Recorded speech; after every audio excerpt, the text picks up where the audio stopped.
Hello students, अस्सलाम वालेकुम। उम्मीद है आप सब खैरियत से होंगे। हमने सेकेंड ईयर मैथमेटिक्स के लास्ट लेक्चर में एक्सरसाइज 2.3 का क्वेश्चन नंबर 5 किया था। आज हम एक्सरसाइज 2.3 के कुछ और क्वेश्चंस करने के लिए जा रहे हैं। ये क्वेश्चन भी 4 साइडेड फिगर यानी कि क्वाड्रिलेटरल से रिलेटेड हैं। तो एक्सरसाइज 2.3 में क्वेश्चन नंबर 1 to 4 में आपने देखा था ट्राइंगल से रिलेटेड था। क्वेश्चन नंबर 5 4 साइडेड फिगर थी, लेकिन एक ख़ास पैटर्न था जिसका नाम था पैरेललोग्राम। अब देखते हैं कि क्वेश्चन नंबर 6 में किस क्वाड्रिलेटरल की बात हो रही है। तो let's have a look. Question number 6 exercise 2.3। Prove that the line segment joining the mid points of the opposite sides of a quadrilateral bisect each other.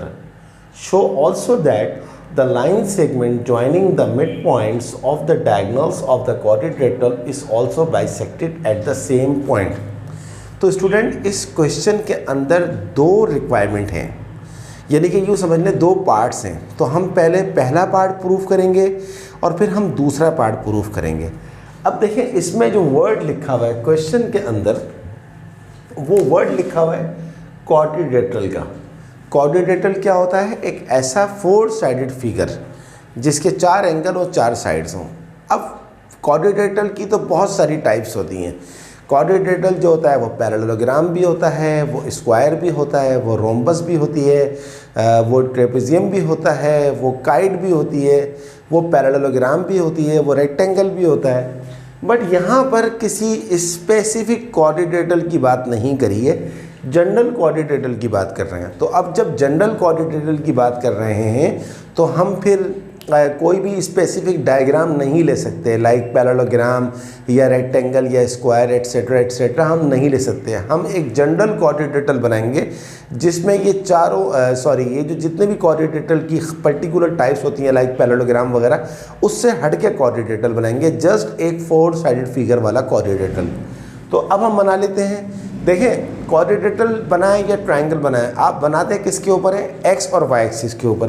तो ये आपने एक्स एक्सिस ड्रॉ किया, ये आपने वाई एक्सिस ड्रॉ किया, और कोई भी जनरल टाइप का आपने क्वाड्रिलेटरल बना लिया। जैसे मैंने ये बना लिया, ये 4 साइडों वाली फिगर बना ली। एक पॉइंट ए है, एक बी है, एक सी है, एक डी है।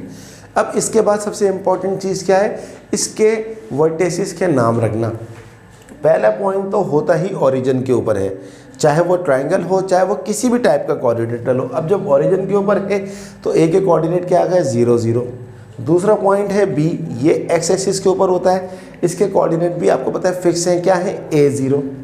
तीसरा जो वर्टेक्स है वो है सी, इसके कोऑर्डिनेट का नाम हमने रख दिया BC। और चौथा जो वर्टेक्स है D, ये वाला जो पॉइंट है इसका नाम हमने रख दिया DE। क्योंकि स्पेसिफिक नहीं है लाइक पैरेललोग्राम या रेक्टेंगल वगैरह, तो हम उसको देखते हुए, जैसे हमने लास्ट लेक्चर में आपको बताया था कि जी एक पॉइंट ये सी है तो ये भी सी होगा। तो इसमें क्योंकि कोई भी किसी के इक्वल वगैरह नहीं है, किसी की भी हाइट सेम नहीं है, तो इसलिए हमने 0 0 A 0 BC और D रख दिया। अब हम आते हैं अपने सवाल के पहले पार्ट के ऊपर। पहला पार्ट कहता है, पहले तो ये पढ़ के बता दूं, let the coordinates of a quadrilateral are A 0 0 B A 0 C B C and D D E। तो ये हमने बता दिया कि जी इस क्वाड्रिलेटरल के 4 वर्टेसिस हैं A B C D, और उन चारों के कोऑर्डिनेट्स हमने लिख दिए। अब इसके बाद क्या कहता है? Prove that the line segment joining the mid points of the opposite sides of a quadrilateral. Line segment क्या होता है? जस्ट एक लाइन जो कि 2 पॉइंट को आपस में मिलाती है। तो हम फर्ज कर लेते हैं कि बी सी और एक दूसरा जो पॉइंट है हमारे पास, लेट सपोज के जी इसको इस पॉइंट सी और बी को जो मिड पॉइंट है वो ई है, और सी डी का जो मिड पॉइंट है वो जी है, ए डी का जो मिड पॉइंट है वो एफ है, और ए बी का जो मिड पॉइंट है वो एच है, जो मैंने यहाँ पर सारा बता भी दिया है। देखें, mid point of A B is H, A B का जो मिड पॉइंट है वो एच है। मिड पॉइंट किस तरह निकलता है? मिड पॉइंट के फॉर्मूले से। मिड पॉइंट का फॉर्मूला क्या होता है? x1 + x2/2 y1 + y2/2। तो आप देखें, a + 0/2 क्या हो जाएगा? a/2, ये लिखा हुआ है, और 0 + 0/2 0 ही होगा। तो ये आ गया आपके पास coordinate of mid point h। तो यहाँ मैं लिख भी देता हूँ, h के जो पॉइंट आ गए वो क्या आ गए? a/2 और 0। ये आ गए हमारे पास कोऑर्डिनेट्स ऑफ एच। अब बात करते हैं mid point of B C की। बी सी का जो मिड पॉइंट है उसका नाम मैंने क्या रखा है, ई। तो किस तरह निकलेगा, वही मिड पॉइंट के फॉर्मूले से, a plus B upon 2 comma C plus 0 upon 2 यानी कि c अपॉन 2। तो ये हमारे पास आ गए coordinates of E, a plus B upon 2 comma C upon 2, ये आ गए। अब बात करते हैं अगले की, mid point of C D is G. C D का, ये सी है ये डी है, इसका मिड पॉइंट का नाम हमने क्या रखा है, जी। तो कैसे निकलेगा ये, b plus D upon 2 comma C plus E upon 2।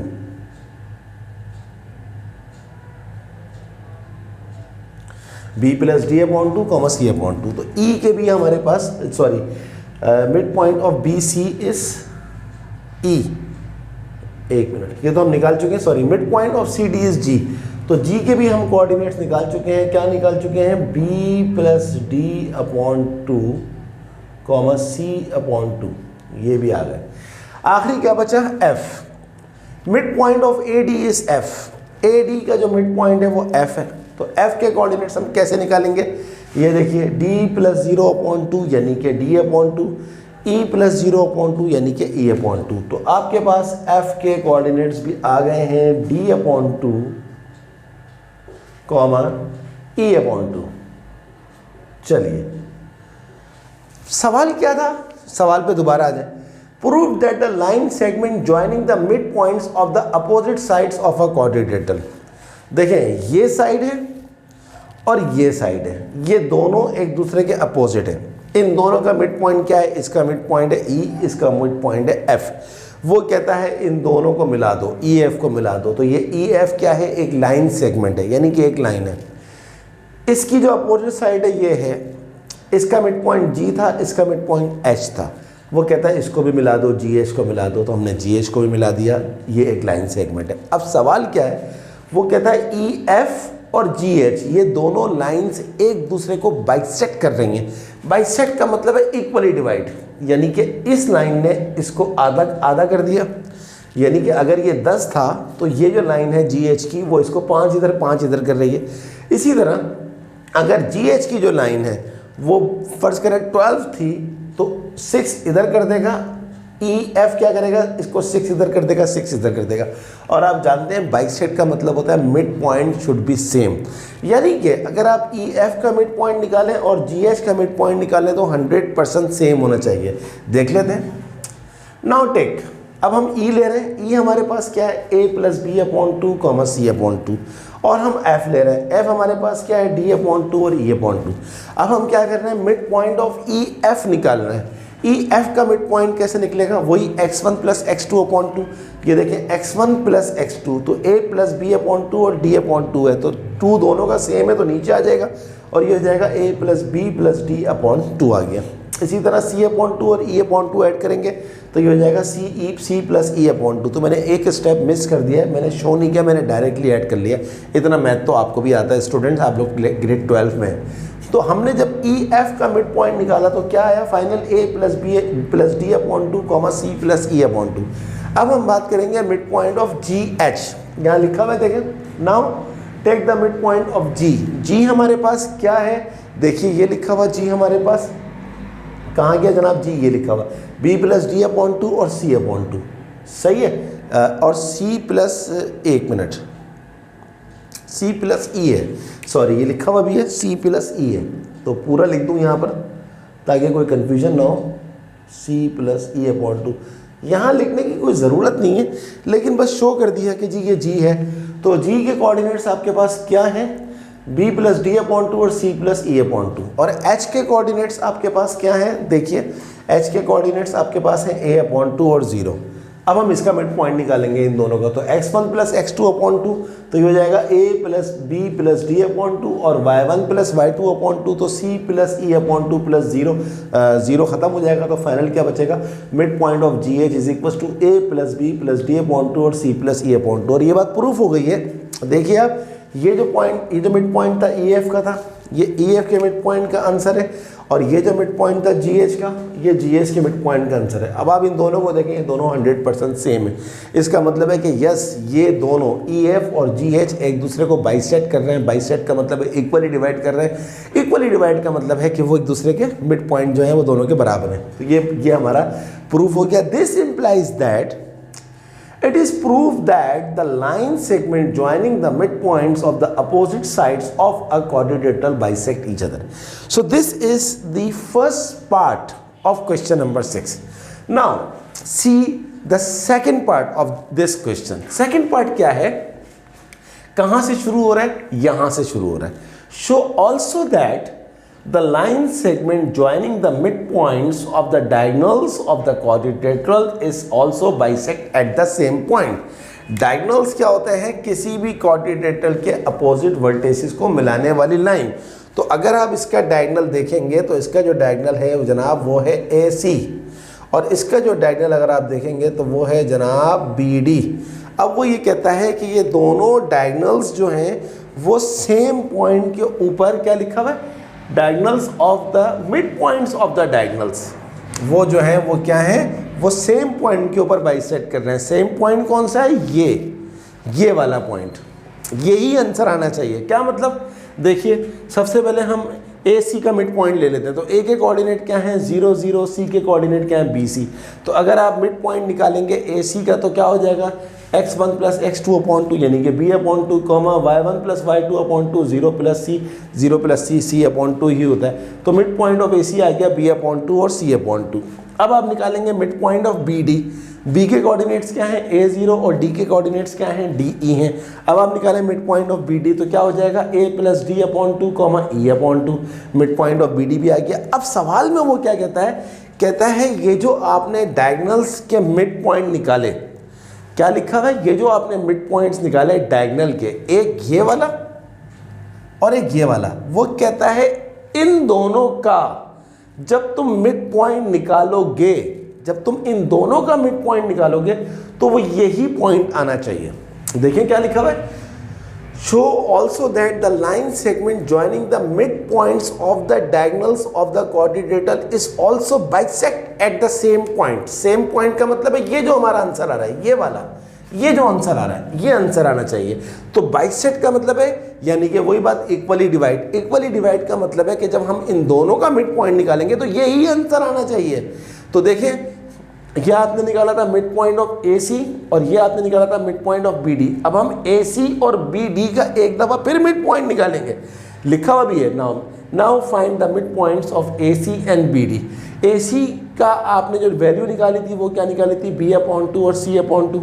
और BD की जो आपने वैल्यू निकाली थी वो क्या निकाली थी? A प्लस D/2 और E/2। अब आप इन दोनों का मिड पॉइंट निकालें तो कैसे निकलेगा? वही बात, ये x1 है, ये x2 है /2। तो दोनों में 2 सेम था तो नीचे लिख दिया b plus a plus D/2, और C/2 और E/2 दोनों में 2 सेम है तो 2 एक दफ़ा लिख दिया, c प्लस E/2।